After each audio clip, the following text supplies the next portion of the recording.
And we're here, yes, Jazz Art Charlotte. Jazz certainly does live here, and I'm certainly glad to be back with you. My name is Curtis Davenport. Welcome to another edition, our brand new edition of Conversations with Curtis. Very excited to have our very special guest, one of the true modern icons of jazz of this era, Mr. Willie Jones III, who will be joining us in just a few minutes. But before we get to that, as always, we want to pay a special tribute, some thank you to the good folks who make it possible, our sponsors here at Jazz Art Charlotte and Conversations with Curtis. Before, well, let's see, I think we have that, that list, but our sponsors, we want to pay a very special thanks to the Arts and Science Council, the North Carolina Arts Council, Knight Foundation, and O's Place Magazine.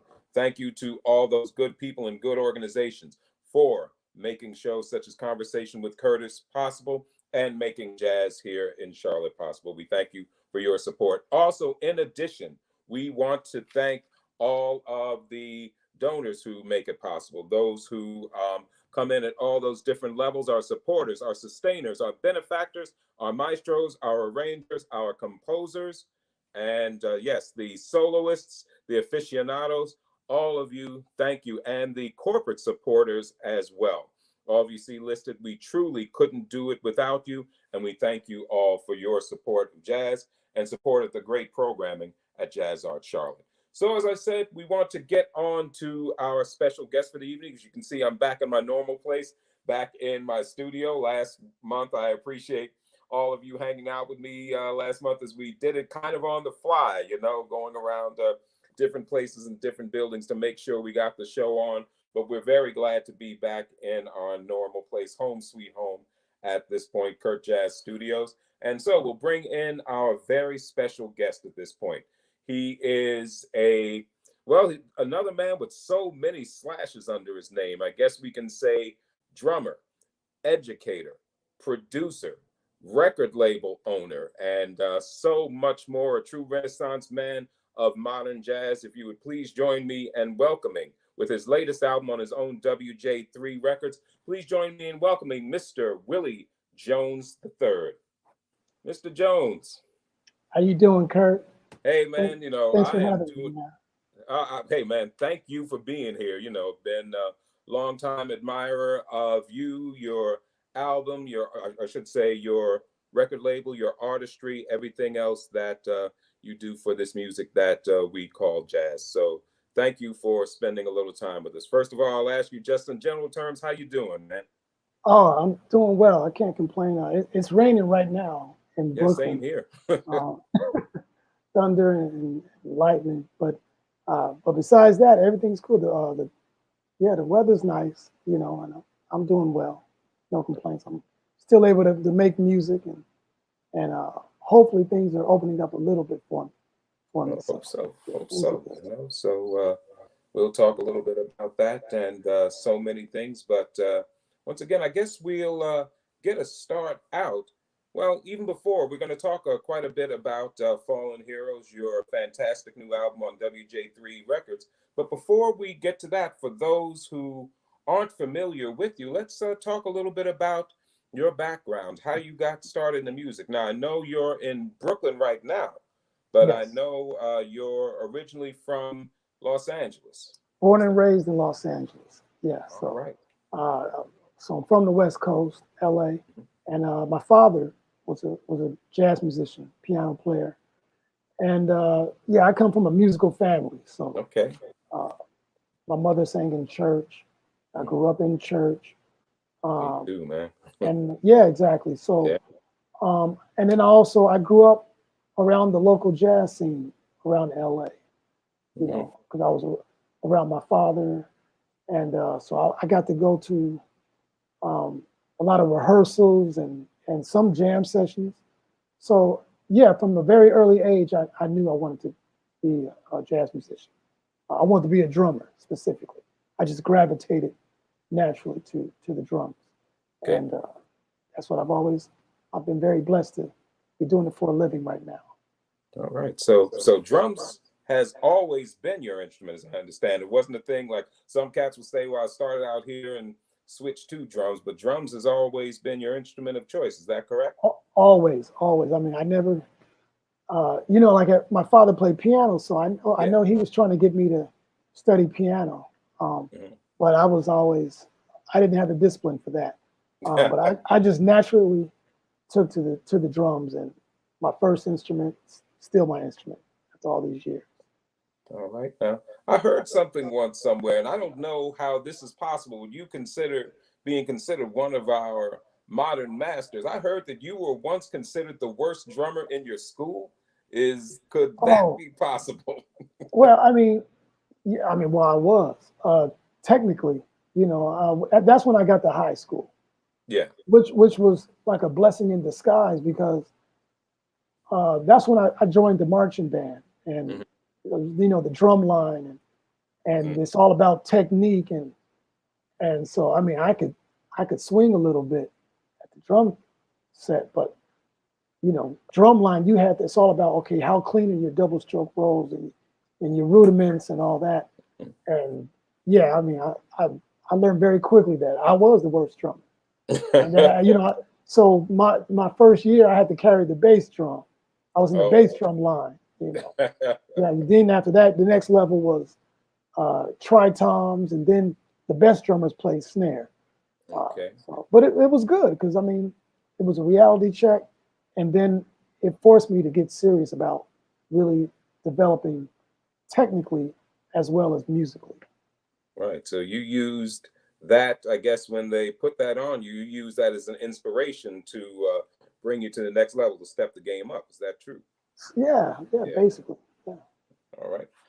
Excuse me. Okay. It's just amazing. You know, I talked with you being out in LA. I know you influenced so many, including, just to make it familiar for our audience, our artistic director here at JazzArts Charlotte, O.C. Davis, has talked many times about how much you influenced him. When I talked to O.C. about the fact that says, man, I think I'm going to reach out to Willie Jones and have him on the show. And he says, oh, man, he says, I'm playing, because of that cat, I'm playing drums myself, because OC, as many of you know, also grew up out in LA. So I know that you were a big influence on him as well. So now we're on a subject of influences. Now I know, let's talk about your musical influences. I know probably your dad may have been one, beyond your father being the first musician you were around. Let's talk about some of your other influences. Yeah, okay, so my dad, he's the one that introduced me to the music, period. But from there, just from being around him, so many musicians, but I'll just name a few. There's a bass player who's still in LA to this day, still playing. The skipper, Henry Franklin.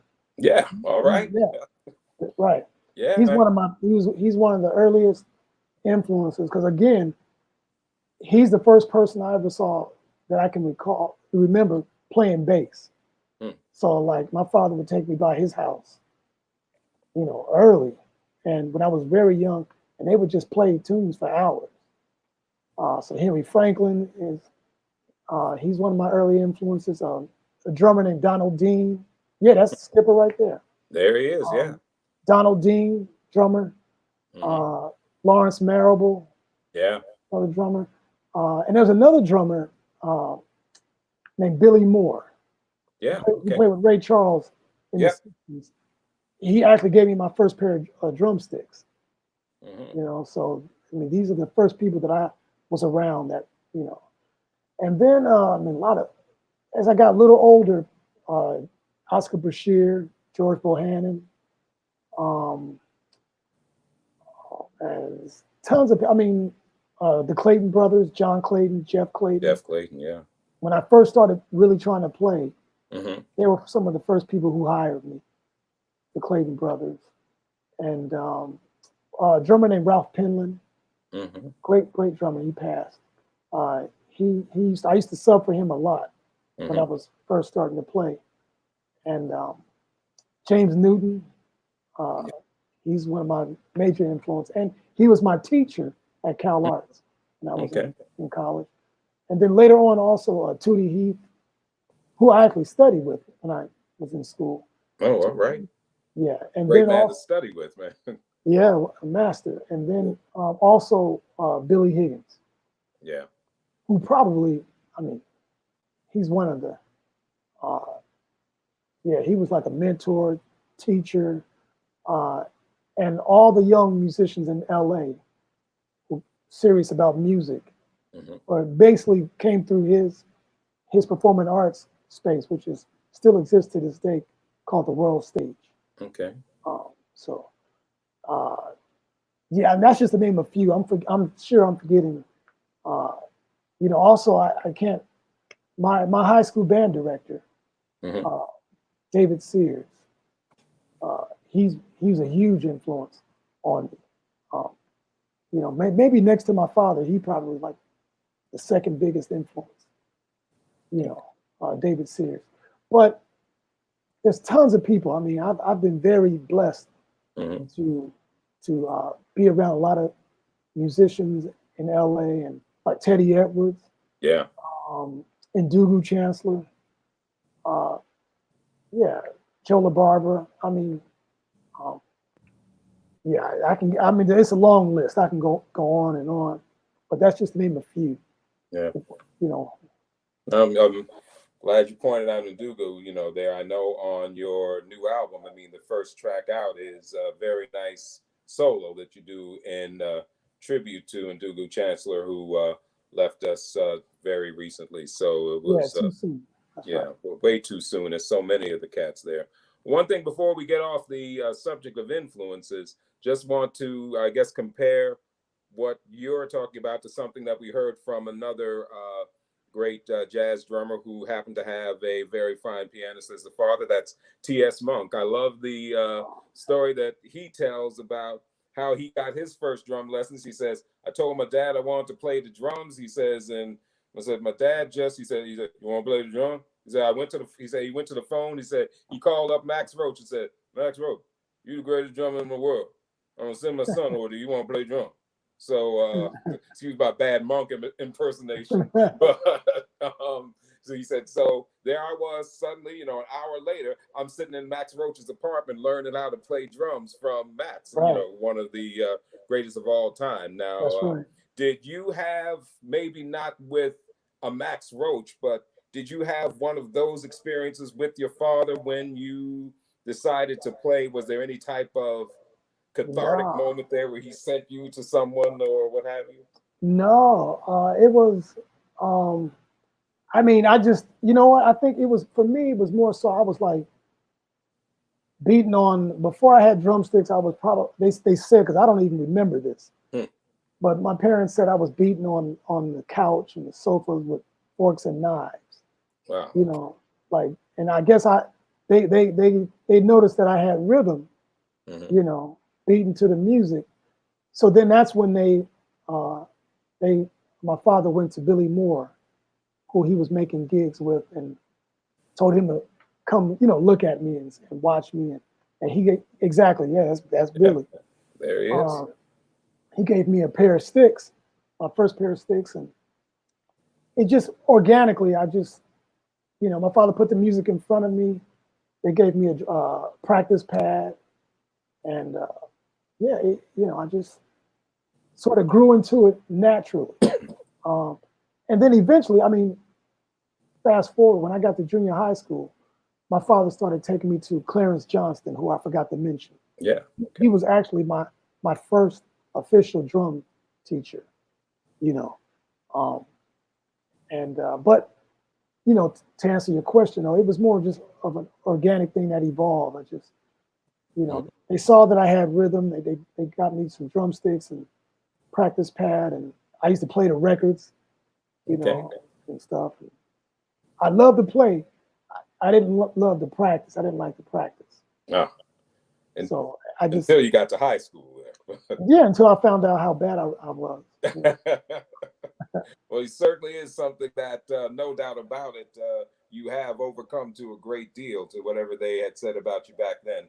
Let's talk a little bit about Billy Higgins. I know with your time with Mr. Higgins, you talked about how he was such a great influence, and now there was a Yeah, group, I believe, called Black Note that, Black Note. Yeah. yeah, that you were involved with then. Tell us a little bit about that. How you came about being involved with that, and some of the other cats who played with you in that. Yeah, well, Black Note, I mean, we developed out of Billy Higgins' world stage, okay? And so at that time, early 90s, LA had still had jam sessions in the hood, in the neighborhood, you know? Marla Gibbs had a club called Marla Gibbs, you said? Right, Marla Gibbs, the actress. Okay. She had a club. Jefferson's and 227 fame. Exactly. Yeah. She had a club, a jazz club, the Memory Lane. So, you know, they had a jam session there on Sunday nights. Then they had a jam session at Billy's place on Thursdays. Wow. And so, you know, I met the bass player, Mark Shelby. Great bass player. He's in San Francisco. So we met at Marla's jam session. And so he's like, well, man, you need to come to Billy's jam session on Thursdays. So we just linked up there. And then, I mean, Billy Higgins was this type of person. Yeah. He saw that it was a group of young musicians who loved to play. Like, we used to go to his place every night and just play and hang out all night. And eventually he gave us the keys, you know, or he gave, like Mark Shelby, I think he gave him the keys to the spot. So even if they weren't having a session, we would just go there and play all night, lock up 2 o'clock in the morning, whatever, you know. But anyway, Black Note developed out of that. Like originally it was just me, Mark, and a trumpet player, Richard Grant. Yeah. Okay. Yeah, that's the group. And we just kept practicing with no gigs, and then eventually we had one gig at a club in the neighborhood called Jazz, Etc.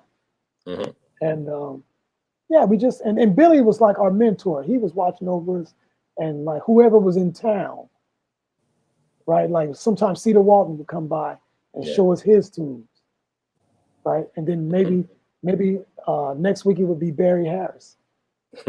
Like this is the influence. This is the benefit of having. This is no joke, man. Yeah, of having Billy Higgins in your corner. Like we had access to Max Roach. He would have Max Roach come and do a clinic and then hang out with us. Wow. Same thing with Elvin or Jackie McLean. So those guys, I mean because these are guys that I grew up on listening to on record.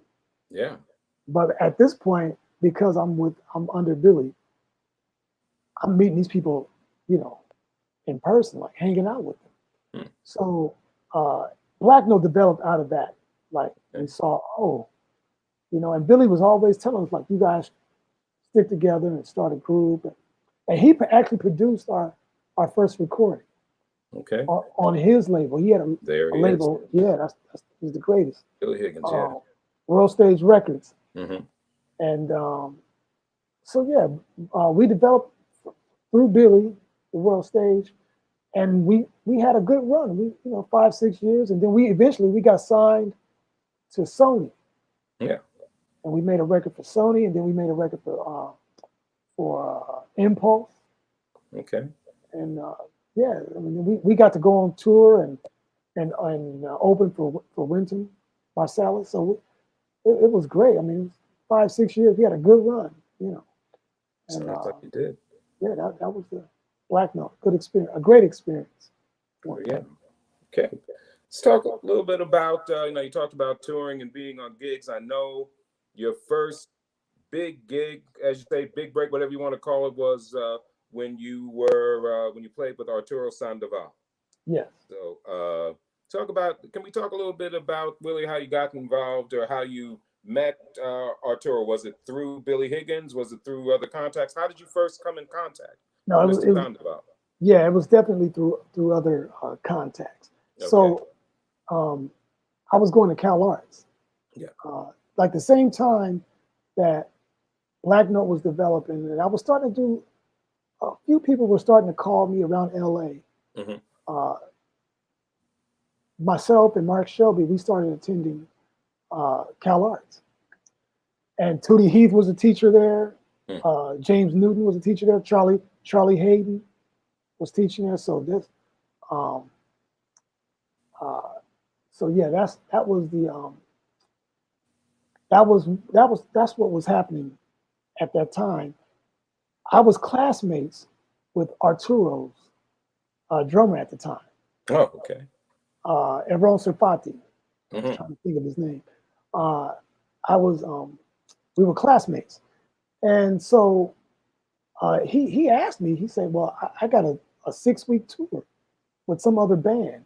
Hmm. Would you mind? Would you sub for me? Are you available? Do you want to?"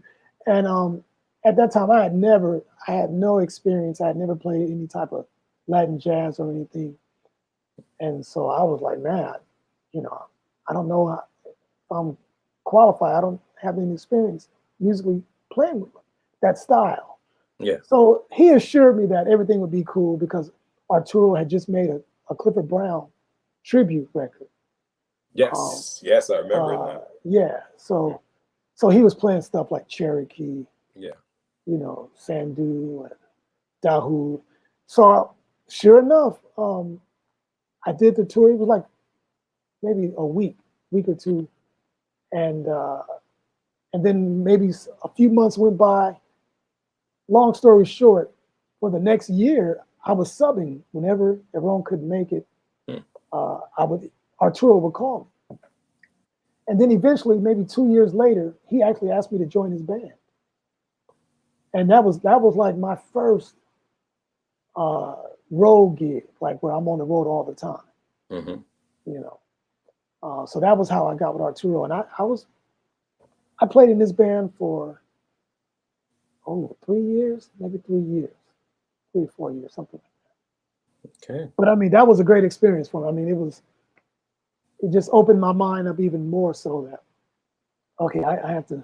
There's more to life than bebop, you It know, sort of, made you stretch a little bit more at that I point. definitely had to stretch. Yeah. Hmm.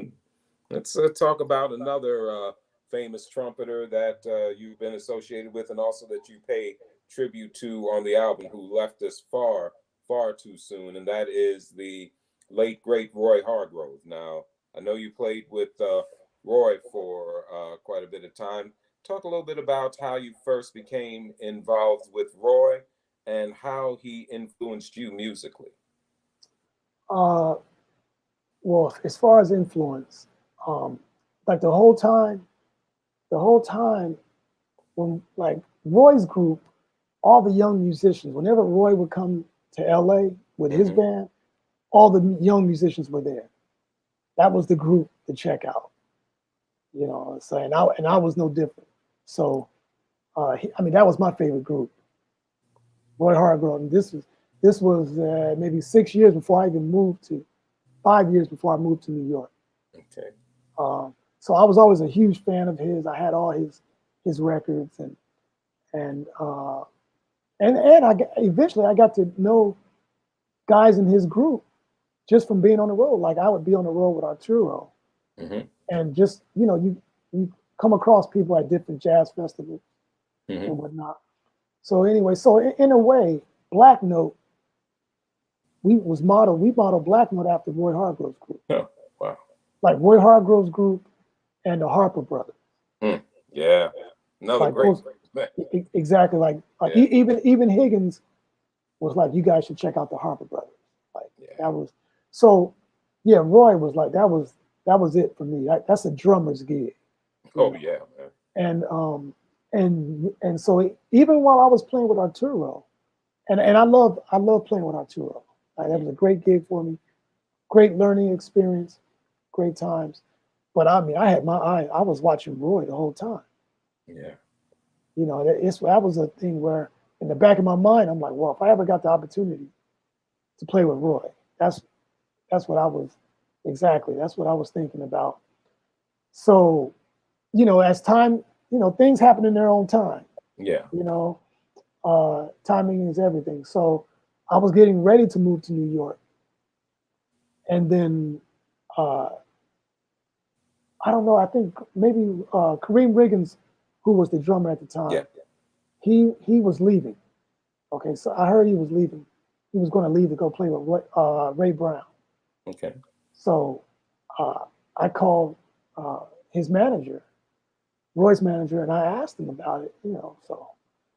So he called me to do one gig with Roy, a week in LA. And so I played with him for a week, you know, and that was 2 months before I moved to New York.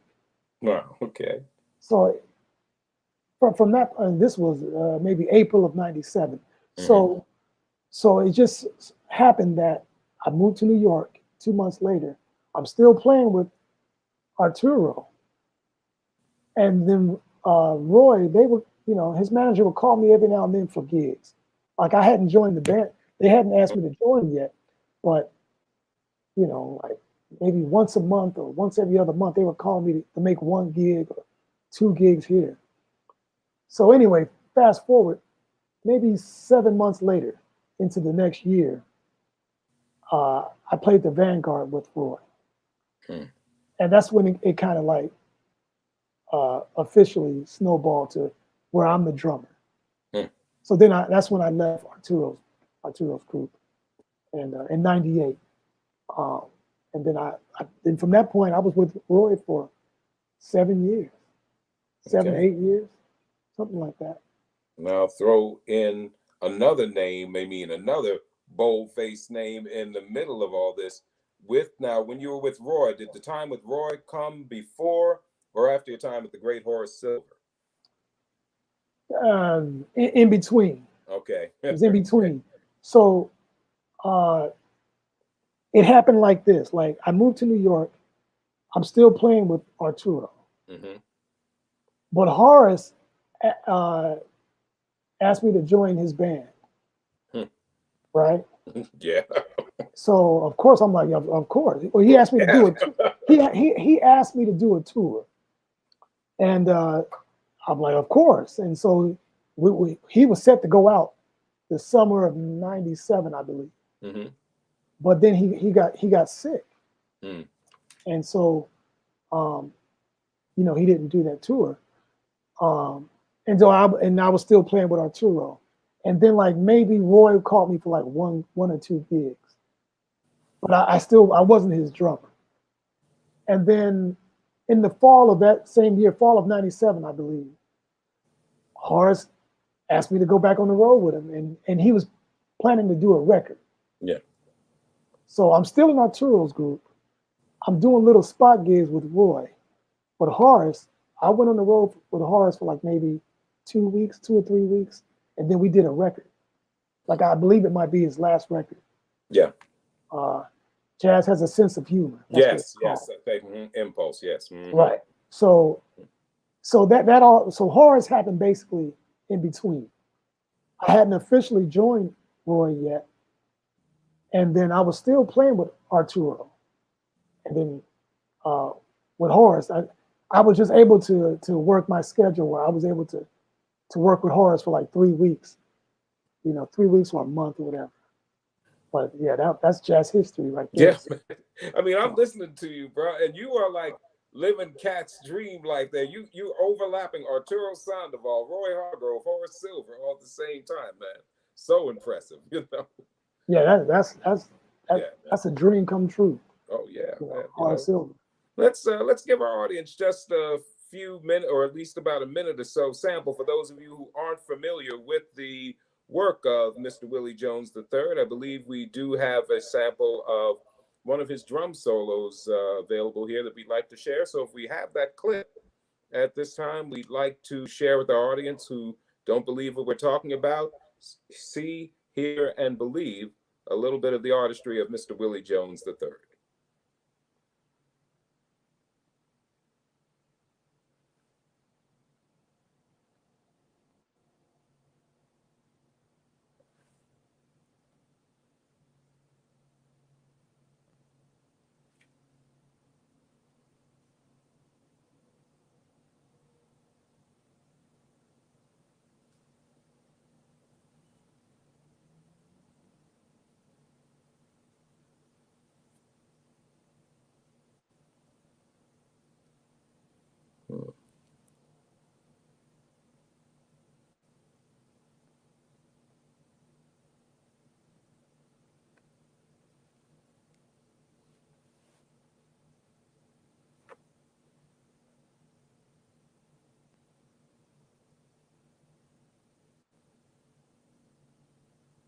Hopefully the audience is getting it. I'm not getting sound at this point. Hopefully the audience is, though.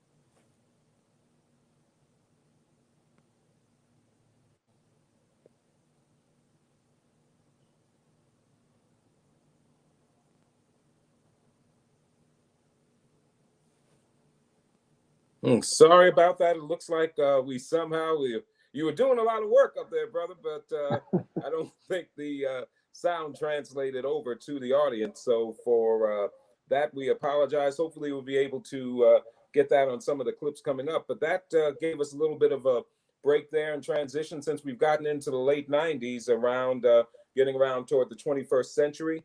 And in the 21st century came another one of the major topics we want to talk about, and that was the founding of your record label, WJ3 Records. So just most basic and straightforward question, because let's face it, starting a record label isn't an easy endeavor. It isn't an easy venture at any point. And for a jazz record label, an independent jazz record label, at the time when the powerhouses were pretty much ruling what went on. What made you decide to start WJ3 at that time in 2000? Well, I guess the final decision was based on just out of necessity. Mm-hmm. I couldn't get a company to record me, any company. But to go before that, yeah, I mean, for years, Billy Higgins used to talk to me about the importance of owning your own music. Yeah. And he used to tell me stories of I always space on the name, Charles Tolliver, yes. Stanley Cowell, their label. What's it called? 70s. It was in the 70s. They had a label. Yes. It'll come to me, but anyway, they had a label. To me too, man. They had a label in the 70s. Strata East. Yes. Like they were recording like major people. Yes. Like Gil Scott Heron and George Coleman, Jimmy Heath. Yes. So, so I mean, he was always talking about it, but it was more like in a general conversation, but it was always in the back of my head, and then before that, there was a label in LA called Black Jazz. Yes. That was run by Gene Russell. Yes. Who, now the only reason why I know about that is because Henry Franklin did a lot of records for them. And he would have Ndugu playing drums on it. Like that's, so that was an independent label, and Black Jazz, and so that, I mean, again, that was always in the back of my mind. Yeah. But yeah, it was just like I was doing quite a few sessions as a sideman for like independent labels, major labels, and you make your demo tape or whatever, and you try to get, you try to shop a deal or whatever, and I couldn't, no takers. So, at some point I just felt, instead of making a demo, just make a record. Like I have access to the same musicians that I would want to use anyway. Like I was playing with Roy Hargrove, or Eric Reed, or Greg Tardy. Like, these are the people, Sherman Herbie. Like, these are the people that I'm around. So, but at that time, it was like I was working a lot. Like playing with Roy Hargrove, you work a lot. Like, you're always on the road. So, I saved up a little bit of money, some tour money, and did a recording. Okay. And one recording turned into another recording. you know, one project at a time. And then eventually I started recording my friends Mm-hmm. who were musicians. I mean, you know, Eric Reed, Yes. Justin Robinson, Cyrus Chestnut.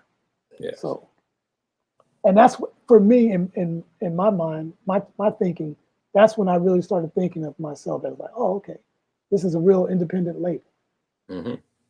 Because everybody record themselves and say, oh, I got a label. Yeah, I made my CD. But when you're producing other people and you're putting your money behind it, Mm-hmm. then my mentality officially changed, and I'm thinking more so as a label. Mm-hmm. And now at this stage, I feel that, you know, it's important for me to, you know, okay, well, you're building a catalog You are. and yeah, being able to be your own boss and record what you want, use the musicians you want. I'm sure every musician has had an experience where there's a producer who knows Mm-hmm. nothing about music, you know, is telling them, well, maybe you should use this person. Yeah. You know, maybe you should do this so you can sell 10 more copies. So, you know, like I'm blessed to not have that problem. Yeah. If I sell 2 copies, I'm good. If I sell 2,000, I'm good. But I'm able to like make my own decisions. Like, okay, this is what's up. Okay. You know, so yeah, I'm blessed. Yes, you are in that respect. And I just have to say, just as a reviewer, consumer, uh, radio station, uh, radio station program director, I first became aware of your label. I guess it was about around '06, '07. I was working for one of the jazz publications that I won't name, and they had me reviewing some of the albums, and they sent along a couple of WJ3 albums, and I said, so I like the sound. I like everything about what's coming out here. And it wasn't any of your albums. I think it may have been Jacques LaSure or Yeah, somebody else along that. But I dug what he yeah, was doing on that album and got another couple of releases. And once I noticed there was a lot of high quality coming out of this WJ3 label, then I got then they sent me an album from Willie Jones III, and I said, oh, this is the cat who runs the label. So let me yeah. find out a little bit more. And as I've already shared with Willie, and I will share with the public here, in the same way I feel about WJ3 Records and the high quality of work and musicianship that they turn out. In the same way that in the 60s, people would go into a record store and not even worry about who was on it, but just ask for the latest release on Blue Note Records. That's the same way, y'all, that I feel about WJ3. I know whatever it is, if it's coming out of Willie Jones III's label, I know it's going to be top notch. So if you've got Thank something you. new out of WJ3, send it my way, is the way that I feel about the fine work that they do there. So much respect to you, all the great artists, as you mentioned, some of the really true big names in jazz, such as Cyrus Chestnut, Eric Reed, Rafe Moore, you know, people like that who've come along and recorded for you. Now, I understand that you really feel that the turning point for the label and moving from just something that was known about by a few people to pretty much a major independent player in the jazz world was when you started to record Cyrus and Eric and folks Yeah, like that. But is that the case? that's definitely the case. Mhm. I mean, because before, you know, you're recording, like I always say, everybody records their own. To have a CD is like a calling card. Yeah. Okay, Yeah. if you're trying to get gigs at clubs or festivals or whatever, you gotta, if you don't have a recording, you Mm. know, that's the first thing I wonder. Well, what do you have that represents your music? Yeah. So, but once I started, like the first project I recorded was a duo, Eric Reed and Wycliffe Gordon. Yes. That was the first project I did outside of myself. Hmm. And yeah, I'm like, okay, so I'm not playing on this record.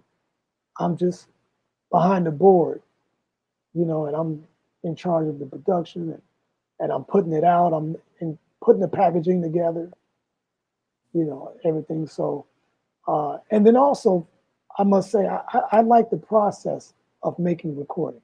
Mm. I mean, besides, like drums is always my first passion. Always, always will be. But I love just being in the studio. Being in the studio, listening to playbacks. Being in the studio, okay, yeah, you rehearsing, okay, let's do another take. Just hanging out in the studio. Yeah. You know, I love it. I mean, to me, it's almost like hanging out in the club. Not quite as good, but it's, you know, it's a close second. So yeah, I just like the whole process of making records. Yeah, I mean, I've reached a stage where, because for a long time, you know, it's like if you don't have any gigs, you're losing money. Hmm. You know, it becomes an expensive habit or a Yeah. hobby, I should say. But at least I'm able to almost break even. Okay. So whatever I make, I can put right back into it and look forward to the next project.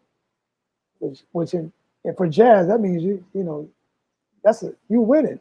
Yeah, That's that's the truth. you know. That's the truth, man. So, hey, Willie, are you still with us, man? Because right now, Oh, I just lost you. okay, you back? Yeah, I there can. you are. Okay, all right, we good. Don't scare me like that, you know. But let's talk a little bit about your latest album, Fallen Heroes, that just came out earlier this year. Once again, another high quality release from Willie Jones III and WJ3 Records. Let's talk a little bit about why now was the time for what some would call a tribute album, with the title obviously coming from the fact that it pays tribute to some of the great jazz artists who've recently joined the ancestors. Why was this the time for that? Well, again, like I'm never one to really try to plan out. Okay, what's the next project, or what theme do I want to? I just let it happen. Sometimes I don't have a theme or a concept. Let's just record some tunes. You know, actually, that's for the most part that's usually how I plan my recordings. But this sort of just how it happened that or how it evolved. Roy passed. He made his transition. Yeah. And you know that was a major blow. And then we did a tribute gig for Roy. Yeah. You know, everybody that was in the band, like myself, Gerald Cannon, Justin Robinson, Yep. Larry Willis. So we made this gig, tribute to Roy. It was beautiful, you know, great. So then we were having conversations about like maybe let's do some more playing in the spirit of Roy. Okay. But you know, it turns out that's the last time any of us saw Larry Willis. Oh yeah. You know, he had made his transition. Yeah. I don't know, a couple of months later, 2 months later, I'm not sure, but it was soon after. That's about right. Yeah. Yeah. And then Jimmy Heath, Yeah. you know, made his transition. And now, mind you, these are people that we all work like. I can't just say, oh, these are people I work with.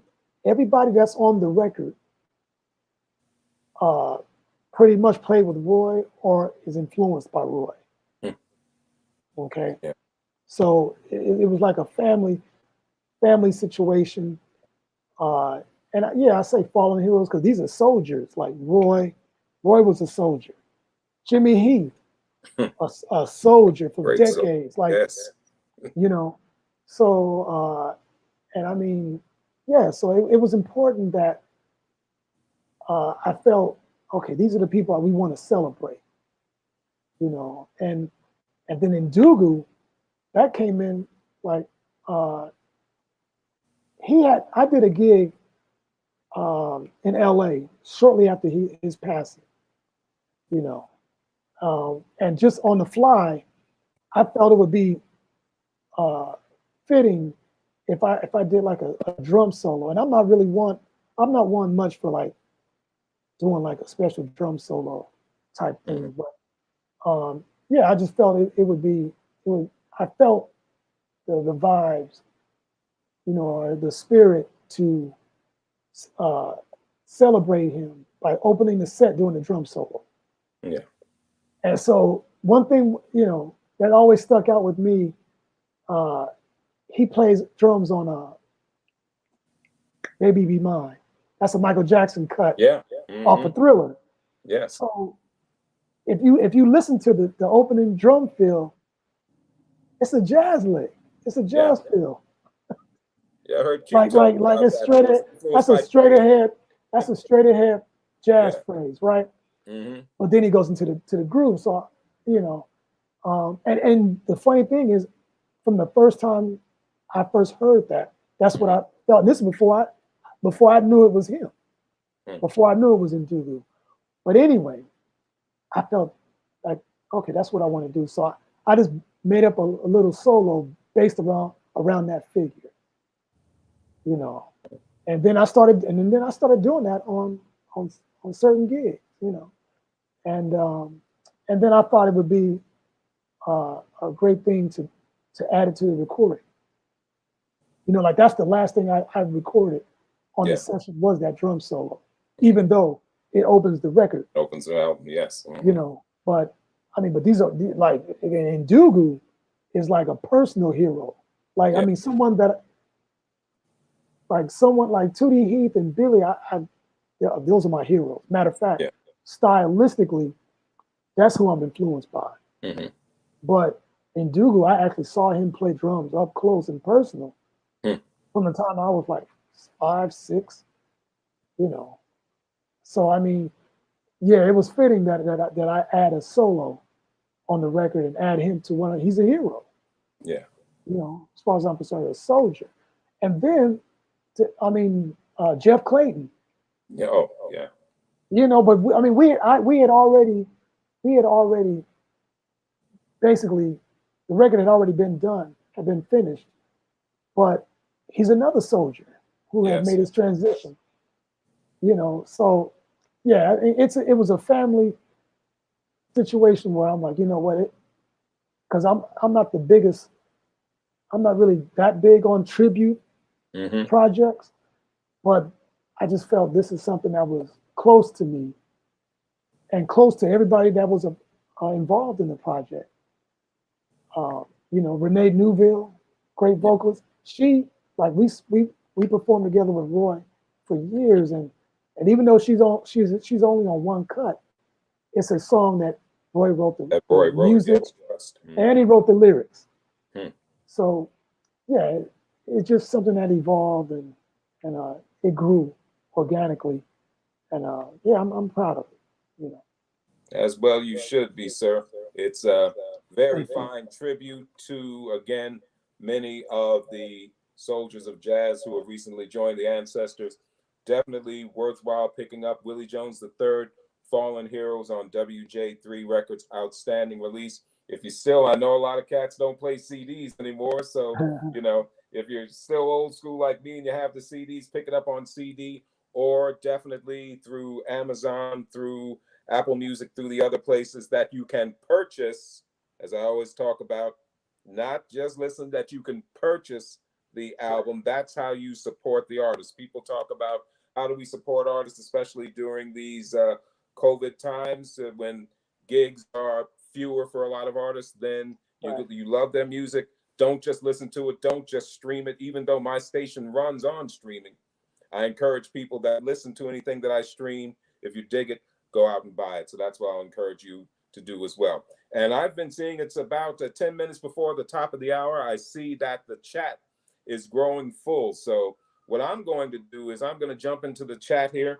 Excuse me, see what we have out here. I know we've got a lot of questions from our fine audience members who want to ask some questions of our guest, Mr. Willie Jones III. So I'm just going to go through, see if I can pick up some of the questions, see what's out here. Did see a couple. Yes, okay, I see one from Collie Ryan, okay, who says, maybe I'll be able to see that on the screen. Yes, it says here, Hi, Willie. I love how you use rudiments around the drums. How do you go about working on that? Like not just on snare drums. Okay, a good question. Good question. Okay. The way, well, first learn the rudiments. That's the practice and learn the rudiments. Whether it's on a snare drum, whether it's on a practice pad. I spent many years just practicing uh, rudiments on a practice pad, and again going back to high school, being in a marching band and drumline, that's all they stress is like rudiments and clean technique. Uh, but to your question, yeah, learn the rudiments, and then also, and these two things go hand in hand. Is one, listen to as many records as possible, or as many recordings, as many jazz recordings as learning songs by ear. Whether you're listening to Horace Silver, Miles Davis, Art Blakey, Wayne Shorter, whoever it might be, some Roy Hargrove, Christian McBride. It could, but listen to as much music.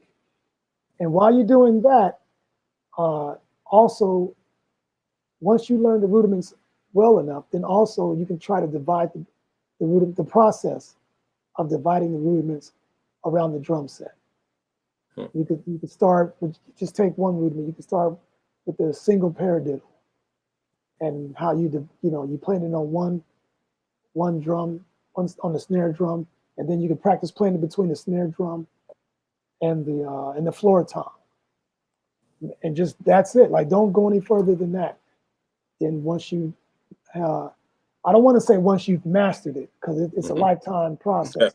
But once you feel comfortable, then then maybe try to go between the snare, floor tom, and the rack tom. But yeah, just not to go in too much into detail, but just first starting on one drum, master the rudiments, and then develop them. Try to develop them around the drum set while you're listening to different recordings, learning as many songs as you can by ear.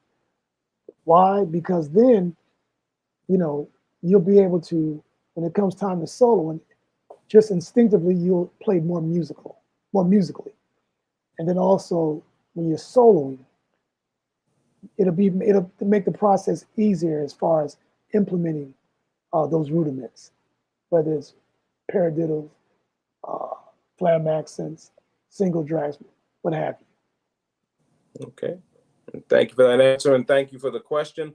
I didn't see any other questions immediately, but once again, this is your time to ask questions. I will ask them because I have questions for days, y'all, so I can go on like this, but I want to give you all the opportunity to ask if you do have others. One I will ask is talking as we are about the elephant in the room, and that is COVID, the coronavirus, whatever you want to call it, the Delta variant, and all those things coming along. How has that, and I asked this of most of the musicians that come on the show, how has that affected you? How is it continuing to affect you? Is it something that you see yourself coming out of at this point? How are things working for you right now in relation to getting gigs and doing work in the middle of this ongoing pandemic? Yeah, well, I hope I'm coming out of it on, with the new strand or whatever. We don't know.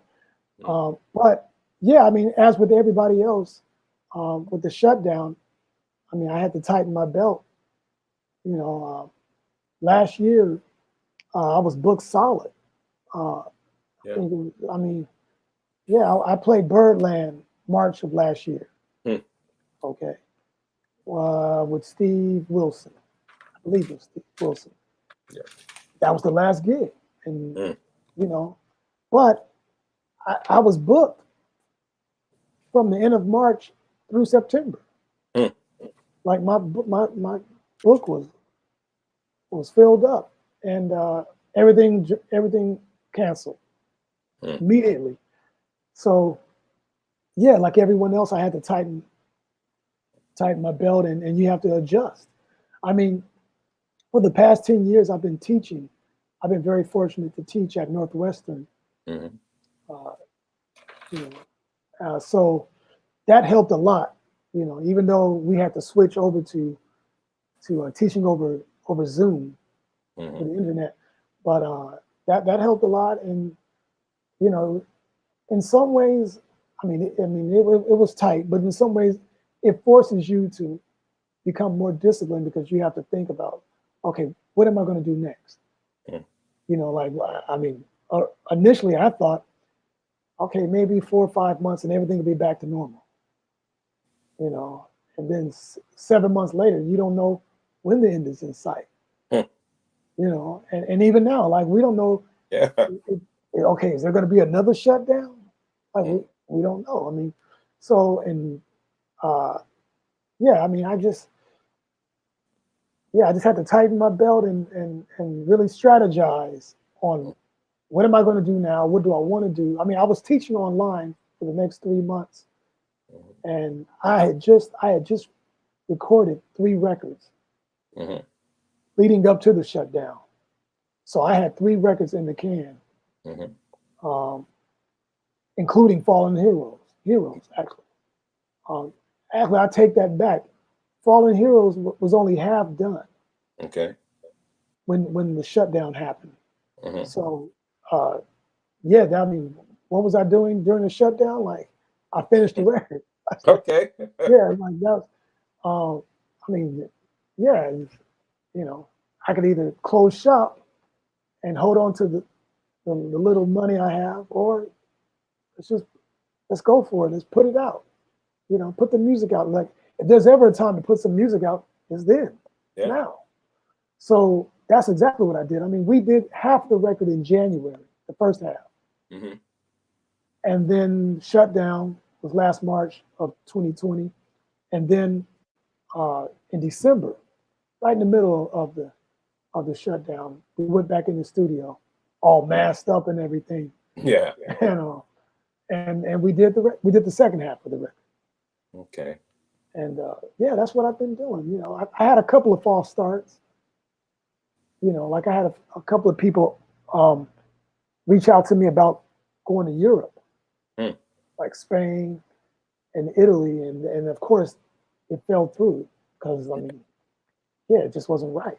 You know, the shutdown was happening. So, but right now, I mean, I've been pretty busy. I've been doing a lot of different live streams with different artists, and I've been playing at different, clubs in New York, Smalls, and there's a club, Cellar Dog, in Mesro. Yes. One of my favorites. Yeah. Yeah. So I've been making that little circuit. I mean, yeah, it's a blessing. You know, you would think, wow, just 3 clubs, like, but no, right now, yeah, I'm staying busy, and just running, running. Oh, no problem. Running WJ3, and strategizing on, okay, what do I want to do now? What's the next project? How many projects do I want to put out each year, next year, and yeah, things like that. That's, yeah. I mean, it's been a trying year, but I've got it better than most people. I'll say that. Like, I'm no complaints. I can say that. She said that truly is a blessing, man.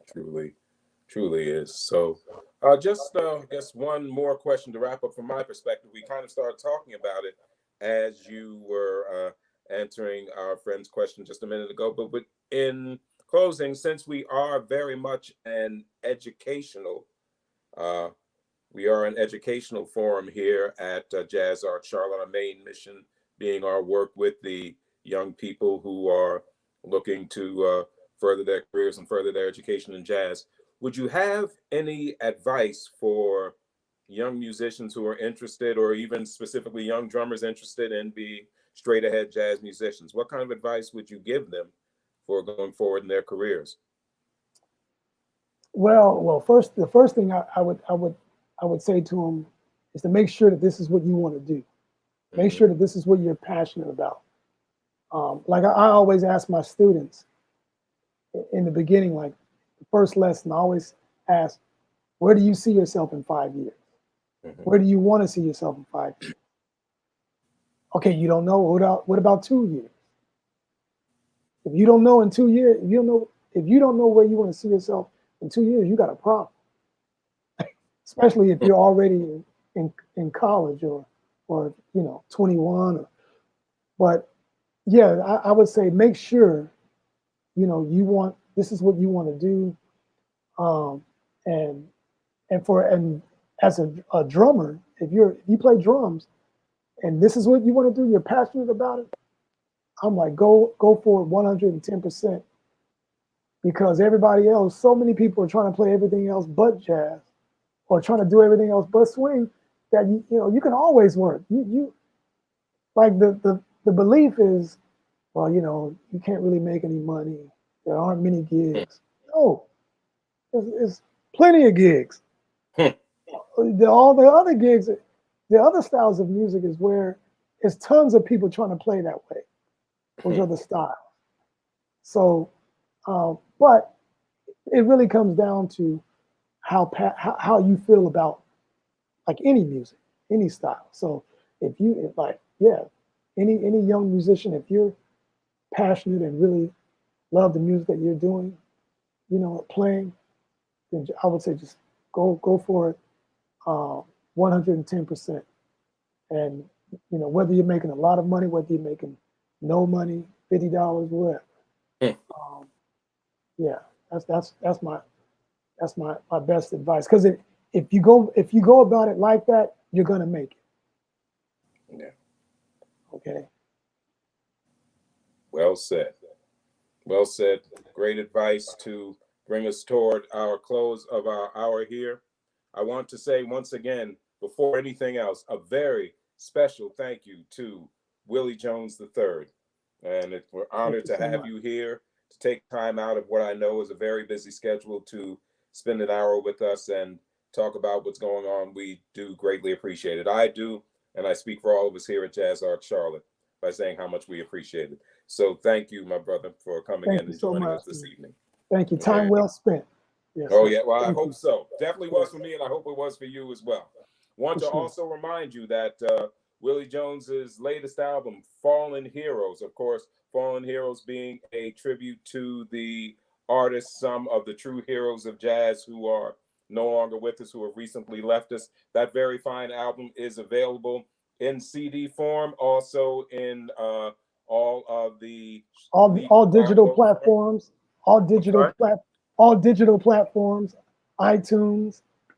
Oh yeah. Oh, could you hear? Yeah, everywhere. Yeah. All of them, iTunes, anywhere you can get it and get it now. I'd recommend don't wait. Get your copy if you're somebody who goes on digital platforms where you don't even have to wait to have this physical copy in your hand. You can go and purchase it. iTunes, Apple Music, Amazon, all those places you can purchase it now. So do make sure that you do that. Make sure you do continue to support live jazz or jazz artists by doing that. Also, we want to tell you, speaking of support for jazz artists, about what we have coming up here at JazzArts Charlotte. Join us on August the 20th, the last of our outdoor series. Hopefully, we'll be going indoors in September, but the last of our outdoor series, Jazz at Victoria Yards Summer Series. Join us as we have vocalist Robin Springer, fine vocalist you may have heard in some of our past shows. She will be joining us along with the excellent group, jazz fusion group Dream Room. So they'll be joining us there. Also in the set, which is our online series on August the 26th, we'll have bassist Dave Vergato and his group. Now that you won't be able to attend live, of course, Jazz at Victoria Yards, you can purchase tickets. Join me, I'll be your MC for that. You can attend it live. At the set, that will be like this show on Facebook Live, YouTube Live. You'll be able to attend that way and listen to Dave Vergato and his quartet. But make sure that you do, in addition to Fallen Heroes, there's so much more fine music on Willie Jones III's WJ3 Records. Go to their website. I believe it is wj3.com. Am I correct in that, sir? Yes, sir. Yes, sir. All right. wj3records.com. You see a few of Willie Jones's albums that have been released in the past. Also there, also great albums by Cyrus Chestnut Eric Reed, Justin Robinson, my favorite by Cyrus Chestnut and Eric Reed, couple of those there, so many others that you'll be able to find and purchase. And also brother Jacques LaSure and his album Camaraderie. He is just an artist that definitely a talent deserving wider recognition. All of those on WJ3 Records. So we thank you, Willie Jones. We thank you all for spending the time with us. My name is Curtis Davenport, Kurt Jazz, as I'm known informally. You can always catch me on my station. I'm on there right now, even though I'm here. That's Kurt Jazz Radio. Today's Jazz lives here. You can catch me there at kurtjazz.com and also on the Live 365 portal. We will be back with you next month with a very special guest. But until then, make sure you do support live jazz wherever, whenever, and however you can. Everybody, please be safe. Do what you can. We want you alive for jazz. So in the midst of what we're going on, make sure you do everything you can to make that happen. Whenever we will see you on that next time. God bless you all and have a good night. So long, everybody.